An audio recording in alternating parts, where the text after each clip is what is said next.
सुरुवातीला ना वेट वाढवणं खूप अवघड होतं. तेव्हा ना वर्कआउटचं नॉलेज होतं ना डाएटचं.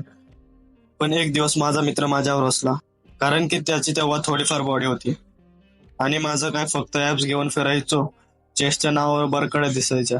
पण मी एकच लक्षात ठेवलं की तो माझ्यावर हसला आणि तेव्हा माझी बॉडी अशी होती जे की दिसत पण नाही. आणि हे आहे 3 मंथ नंतरचं ट्रान्सफॉर्मेशन. त्यामध्ये तुम्हाला वाटत असेल की जिम वगैरे लावले असं, पण नाही बाबा. ती बॉडी मी फक्त होम वर्कआउट करून केलेली आहे, कारण की तेव्हा लॉकडाऊन होतं. बऱ्याच जणांना वाटते की होम वर्कआउटने बॉडी होत नाही. हे जिम हे आता आलंय, पण व्यायाम हे आधीपासून लोक करत आले. जर तुम्हाला सुद्धा जिम अफोर्डेबल होत नसेल आणि होम वर्कआउट पाहिजे असतील तर त्यावर सुद्धा व्हिडिओ बनवेल मी.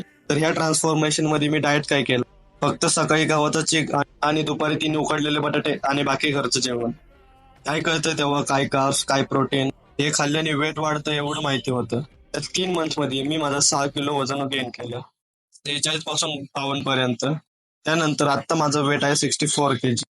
So welcome to the skin to aesthetic body transformation day 19. तर चला आज बॅक घेऊया. सुरुवात करतोय deadlift 4 set till failure, pendlay row 4 set, seated row 4 set, lat pull down 4 set, reverse lat pull down 4 set. जर तुम्हाला सुद्धा होम वर्कआउट विषयी अजून माहिती आणि वर्कआउट पाहिजे असतील आणि तुम्ही पण स्किनी आहात आणि तुम्हाला वेट गेन करायचंय तर आत्ताच फॉलो करून ठेवा, कारण की आपले व्हिडिओ आता येतच राहणार आहेत. जय शिवराय.